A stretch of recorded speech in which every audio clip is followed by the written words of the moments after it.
Welcome to Automotive Press. I'm Kirk Kreifels. I'm filling in for David. I don't look anything like David, so you guys probably wouldn't mistake me for him, but he's doing some other things outside the country right now, so he couldn't make it to this first media drive for the all-new 6th generation Toyota 4RUNNER. So I'll do my best to give my David impressions, all right, from build quality, made in Japan. We're going to go over all that today. I am with a TRD Sport, and I'm not going to focus too much on pricing because the Canadian market, David lives in Vancouver, I live in South Florida, they're very different, okay? So I'm not going to go too much into the specs or should I individual trim level specs or pricing, because that's going to vary due to the country's differences on how they equip the models, all right? So today I've also driven the hybrid model. This is just the standard iForce model, not the iForce Max. So this does not have the battery pack. It does not have the electric motor in here. The fuel economy is going to be roughly the same. And once we drive, I'll be able to tell you the difference in driving this versus the hybrid. All right, so David really likes emphasizing that this truck is made in Japan, specifically at the Tahara plant. 4RUNNER, as far as I'm aware, has always been built at the Tahara plant over in Japan. Now, this is on the new F platform, TNGA F platform that's shared with the Tacoma. Now, the Tacoma, some of them are made at the Baja plant over those mountains in northwest Mexico. Some of them are made in central Mexico at the Guanajuato plant, the Tacoma.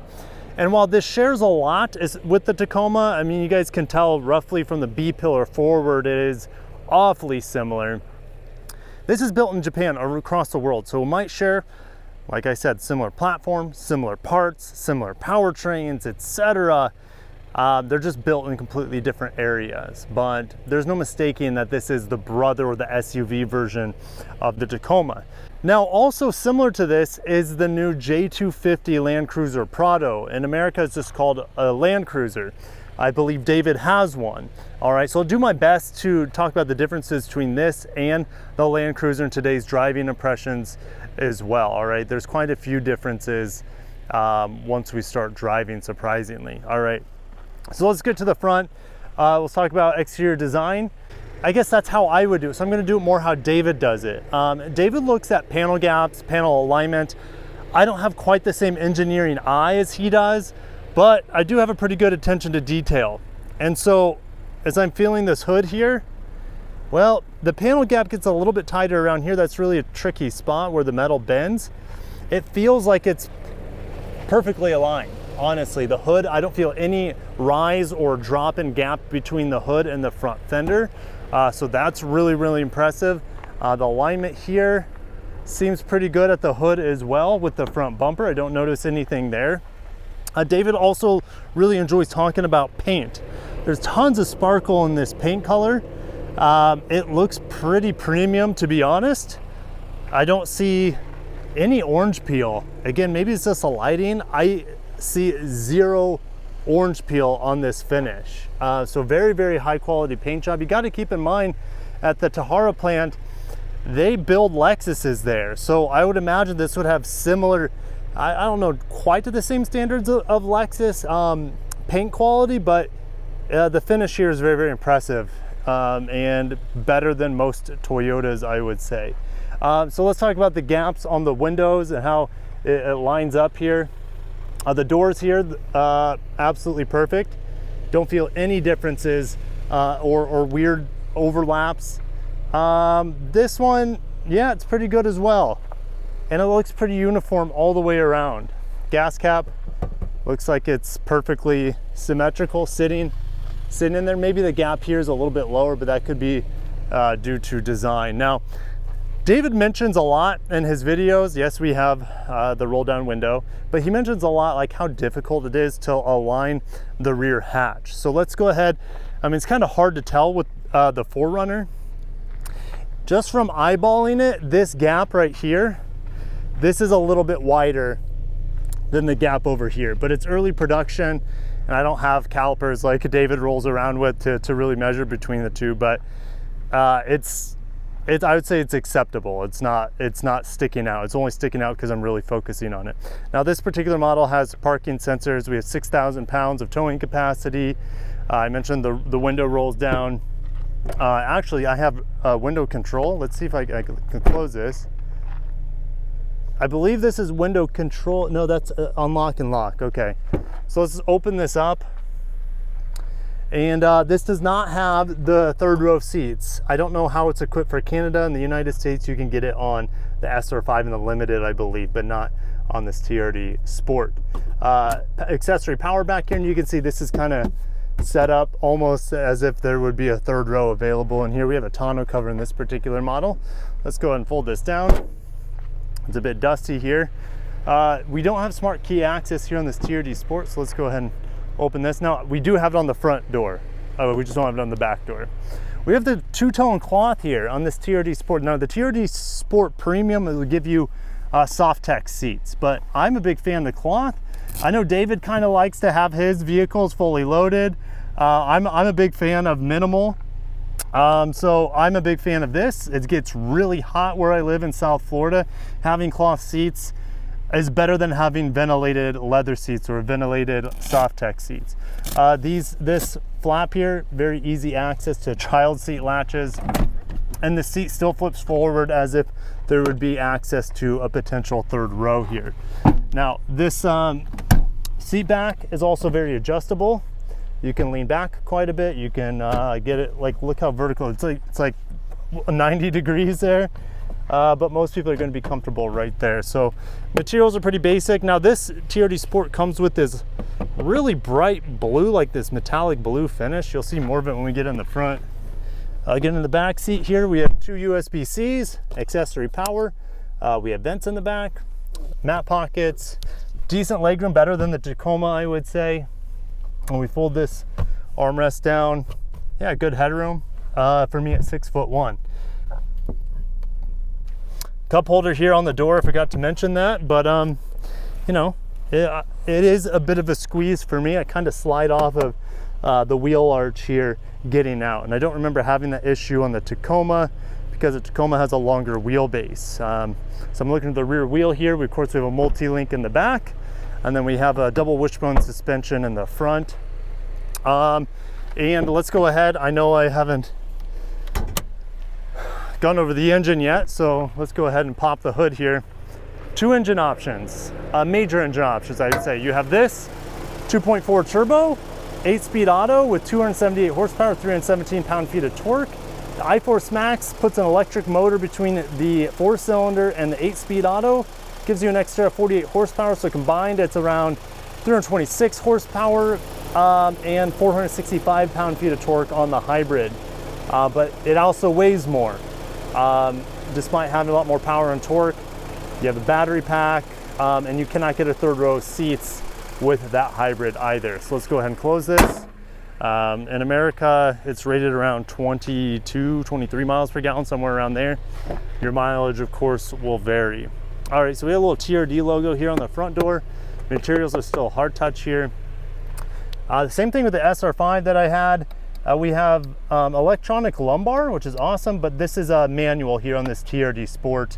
And of course, you can get it electronic seats on the higher grades, or even the TRD Sport Premium will give you automatic seats. This is neat. This is like an Easter egg remove. Toyota accessories. So I don't know what this is. Let me know if this is like a foam, so maybe it's a secret case for earbuds. I honestly have no clue what this is, but there you go. It's a Toyota accessory piece, and click that back in. That's a bit bizarre. All right, closing the door. Actually, that sounds really good. And we have acoustic glass here, which is very impressive. I even had that on the base SR5. Blind spot monitor standard, if I didn't mention that. Nice leather wrapped steering wheel. Now this TRD Sport has this big 12-inch screen back here. It takes some getting used to, and if I always recommend, if you don't like what you have on the screen, to get it set up how you like it before you start driving, because it's very, very difficult to adjust this screen once you're up and rolling, because it'll lock you out And there's just a lot of customizations here, 3 different major settings, and you can customize each one of 3 settings within each of those 3 screens. It's a lot. So I prefer the 7-inch screen. It's just easier, it's simple and intuitive, but some people might want to have all the bling, and there you go. It actually has a heated steering wheel in this TRD Sport. We also have heated seats here and a digital thermometer for climate control, manual fan speed, love the big knobs. We have a wireless charger here, which I didn't have on the SR5, little TRD badge here on the shifter. This is also a 4x4, which I believe the TRD Sport can also be a 2x4 or 4x2, I should say, rear wheel drive only. And then a 7-inch screen here.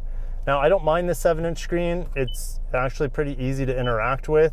Volume knob here. On the bigger 14-inch screen, which takes up like this whole area, you have a knob right there. Now, David really likes focusing on interior build quality. And he kind of will smash the dash a bit to see if he can find any rattles.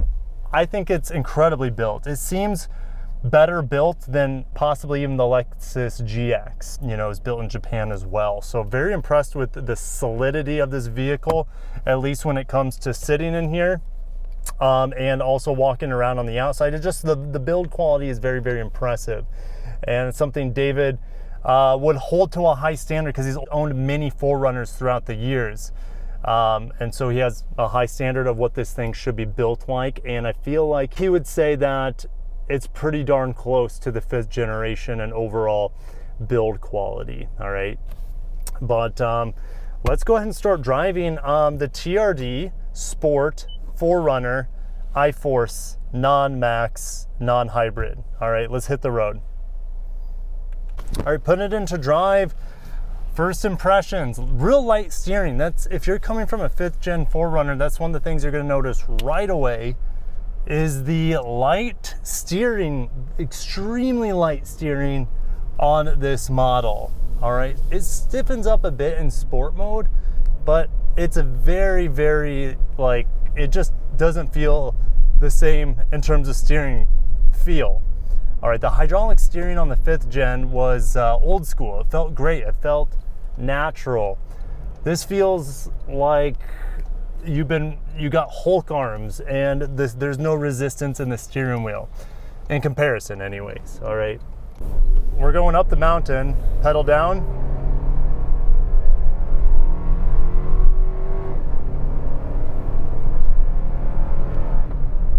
Yeah, the old 4Runner wouldn't have been able to do that. Now, I know the old 4Runner had similar horsepower, but the torque here is definitely a welcome upgrade. It's one of the things you're going to notice. And in terms of the engine sound, the engine is mostly in the background. You hardly ever notice it unless your foot is mostly buried in the pedal. You will notice more turbo noise with mild presses of the pedal, which I just heard it there as I'm going up this mountain. I enjoy that turbo sound. It might irk some people, but I like having that cool driver's perspective, or that driver engagement, I should say, with this new turbocharged engine. And I reset the fuel economy here, so I'll let you guys know it's not going to be great because I'm going up a mountain, but during this quick drive, hopefully I can give you guys a rough estimate. Now, I will give you a rough estimate because I drove about 30 plus miles out here. That was in the hybrid. I saw 19 miles per gallon on the way out, and I saw 20 miles per gallon in an SR5 rear wheel drive non-hybrid. That's probably best case scenario, around 20 miles per gallon. Unless you're doing mostly highway speeds, and then your fuel economy might be a little bit better. But yeah, I think anywhere from 19 to 20 miles per gallon is going to be a big upgrade compared to 5th gen owners who are anywhere from 14 to 17 miles per gallon, maybe worse in some instances, and not a whole lot better, I would imagine. Comfort is really impressive in here.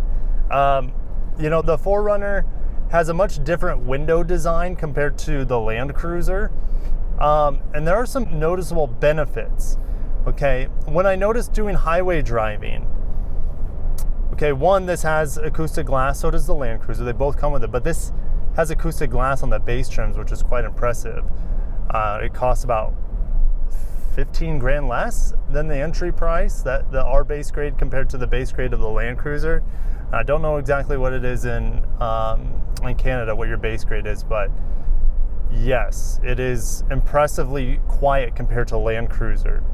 The vertical glass on the Land Cruiser and the big chunky mirrors make it a brick flying down the highway. This thing seems like a sleek sports car in comparison. You get very little wind buffeting, and the wind that you do hear is really drowned out by these double paned windows. So I said in my video, if you're doing a lot of highway driving and you're interested in a Land Cruiser or a 4Runner, I would get the 4Runner because of the less intrusive wind buffeting experience.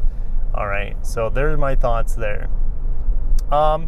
I forgot to mention, I don't know if many of you guys would care, but the hood scoop design on this TRD Sport and some of the other trims, like the TRD Off-Road, I think might have this hood ornamentation as well. It's there for design. It's not functional. There's no air coming in to feed the engine or to cool the engine with that hood scoop. So it's purely aesthetic. That does look pretty cool, and you guys might remember it from the Tacoma Sport models. Ride quality here, it is a bit stiff. So I'm happy that if I were picking a 4Runner, I would make sure I don't get anything bigger than 18-inch wheels. I like the extra cushion that these wheels provide.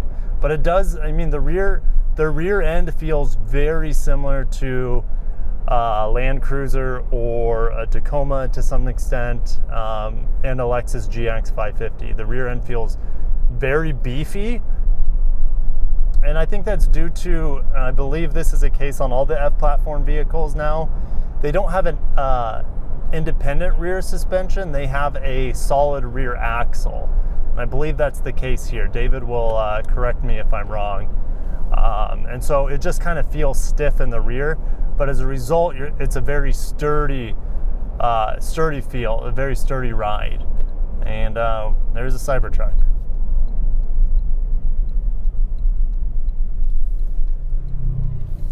And we're going to do a U-turn here.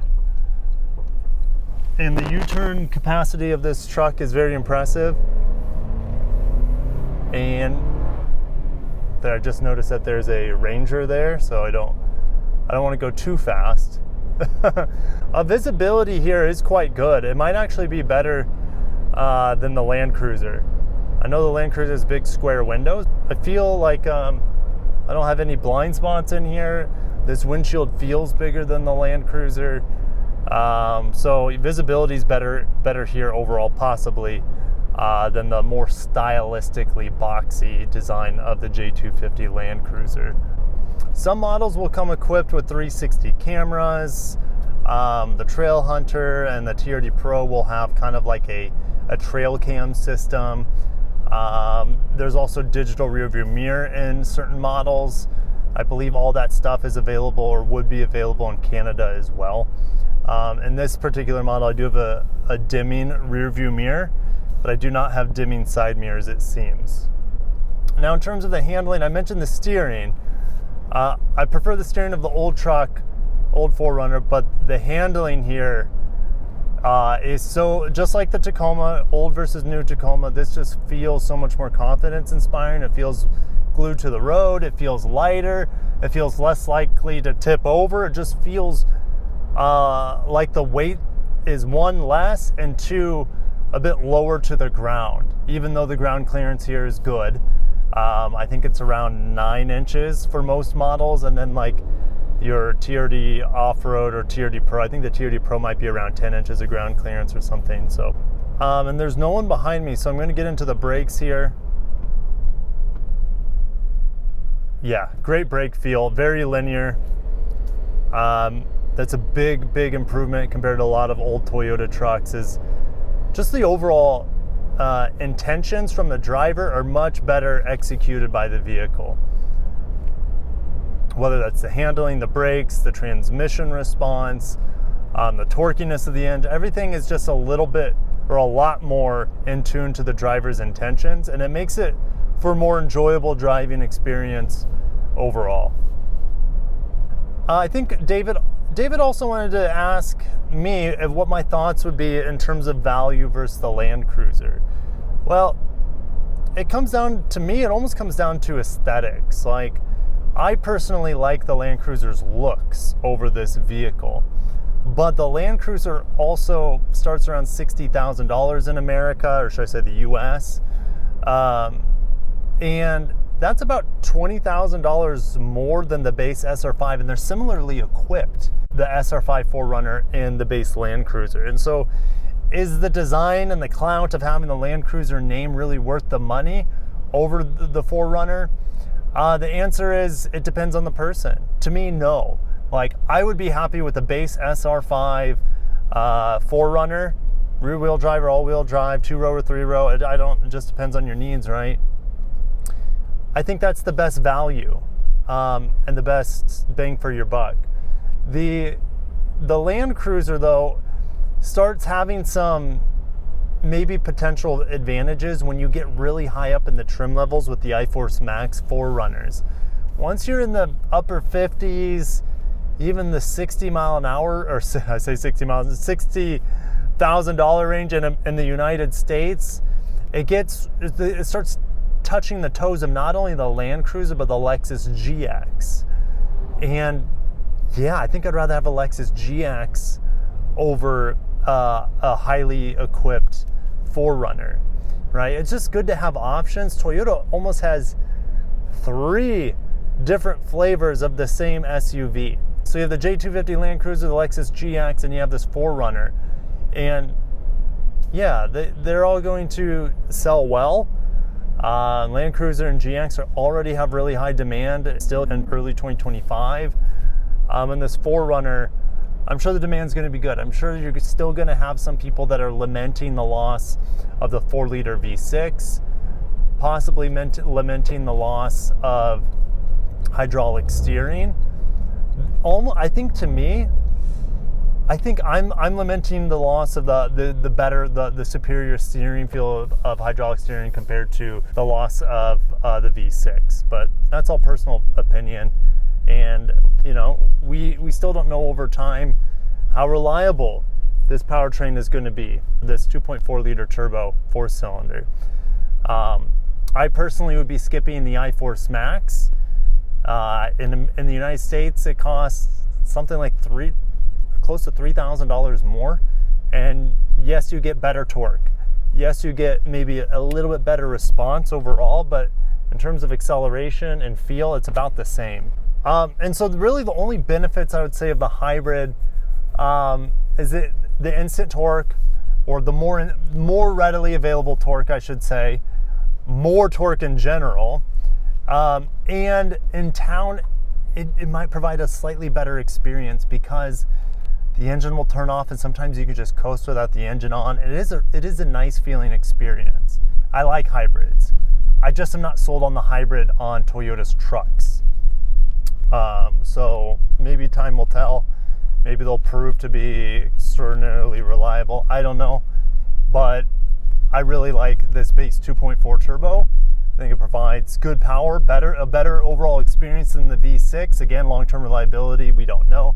But at least from a driving perspective, the torque here is noticeable over the old V6. This 8-speed auto is superior to the old 5-speed auto. And it's better, you get better fuel economy. So I'm going to shut it down there. David, good luck editing this because my thoughts are all over the place.